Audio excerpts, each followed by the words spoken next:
ఏపీలో next CM ఎవరిస్తే బాగుంటుంది అనుకుంటున్నాను? ఏపీలో నెక్స్ట్ అయితే నేను చంద్రబాబు అనుకుంటున్నా, టీడీపీ.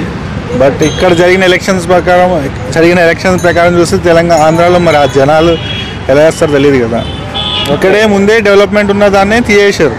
టీఆర్ఎస్ డెవలప్మెంట్, కాంగ్రెస్ వచ్చింది. ఇప్పుడు అక్కడ ఎలా ఉంటుందో చెప్పలేము. ఓకే, జగన్ గారి పరిపాలన మీద మీ ఒపీనియన్? నాకు తెలిసి జగన్ పరిపాలన విన్నాం తప్పించి మాకేం తెలుస్తుంది. ఓకే, చంద్రబాబు నాయుడు గారు ఒకవేళ సీఎం అయితే ఎలాంటి అభివృద్ధి చూడవచ్చు ఏపీలో? సీఎం మనం ఇక్కడ హైదరాబాద్ ఎలా చూసాం అలాగే అక్కడ చూస్తాం. ఓకే, జగన్మోహన్ రెడ్డి గారు పోయినసారి 151 సీట్స్ వచ్చినాయి కదా ఏపీలో, ఈసారి ఎన్ని వస్తాయి అనుకుంటారు?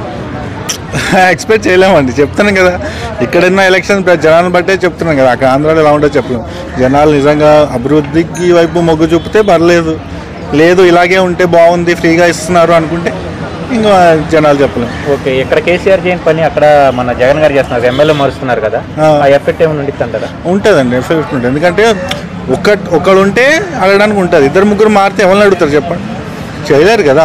ఫస్ట్ వాళ్ళు ఒక విజన్తో చేస్తారు, మధ్యలో వీళ్ళు వస్తారు. అది ఎలా ఉందంటే నేను ఫస్ట్ కొంచెం తింటాను, తర్వాత మీరు కొంచెం తినండి అన్నట్టు ఉంది జనరల్గా చెప్పాలంటే. చంద్రబాబు నాయుడు గారు పవన్ కళ్యాణ్ కలవడం అనేది మంచిదే అంటారా ఏపీ ప్రజలకు? ప్రస్తుతానికైతే మంచిదే, కాకపోతే దాని ఎఫెక్ట్ ఉంటుందేమో అనుకుంటున్నాను నేనైతే. ఎందుకంటే పవన్ కళ్యాణ్ అంటే సపరేట్ ఫ్యాన్ బేస్ ఉంది. వాళ్ళు ఏమనుకుంటారు, మా ఓడే ఉండాలి అనుకుని ఉంటారు. ఇక్కడ వచ్చినప్పుడు మళ్ళీ కలిసేసరికి వాళ్ళకి ఎలా ఉంటుంది అంటే జనరల్గా చెప్పాలి, 2 జెండాలు మోయాలన్న ఫీలింగ్లో ఉన్నారు. సో ఏమైతే చూడాలి వాళ్ళు.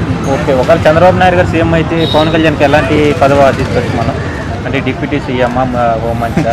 అది కష్టం చెప్పలేదు. ఎందుకంటే నాకు తెలిసినది పవన్ కళ్యాణ్ సీటు పొజిషన్ తీసుకుంటారో తెలీదు. తీసుకుంటారో తీసుకోనన్నారో మరి అది మాత్రం మనం చెప్పలేం కదండి. జగన్మోహన్ రెడ్డి గారు మూడు రాజధానులు అని చెప్పేసి అని అన్నారు, ఎంతవరకు కరెక్ట్? అది వేస్ట్ అండి. ఎందుకంటే 3 రాజధానులు అంటే ఇంకా ఉన్న ఒక్కదాన్ని డెవలప్ చేయడమే కష్టం అవుతుందంటే ఇంకా 3 డెవలప్ చేయాలంటే కష్టం కదండి.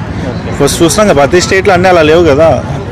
ఇంకా వాళ్ళ విజన్ బట్టి ఎలా ఉంటుందో అని చెప్పు. చంద్రబాబు నాయుడు గారు మరియు జగన్ మధ్య డిఫరెన్స్ అంటే ఏం చేస్తారు? చంద్రబాబు చాలా డిఫరెన్స్ ఉందండి. అనుభవం అనుకోండి, అనుభవం. బట్ అయితే చూస్తారు కదా, చంద్రబాబు ఆల్రెడీ చాలా తెలుసు ఏమున్నాయి, ఎలా ఉంటాయో, ఎలాంటి తీసుకొని డెవలప్మెంట్ ఉంటుందని వాళ్ళు తెలుసు. వీళ్ళకి ఏంటంటే కక్షలు పూరిత రాజకీయం అవుతుంది తప్పించి నాకు తెలిసి డెవలప్మెంట్ అనేది కనబడతలేదు అక్కడ. ఓకే, ఓవరాల్గా ఏపీలో నెక్స్ట్ సీఎం ఎవరు అనుకుంటున్నాను? ఓవరాల్గా ఏపీలో నెక్స్ట్ సీఎం అయితే నేనైతే టీడీపీ సైడ్ అనుకుంటున్నాను. టీడీపీ వస్తే ఆబ్వియస్లీ చంద్రబాబు నాయుడు వస్తాడు.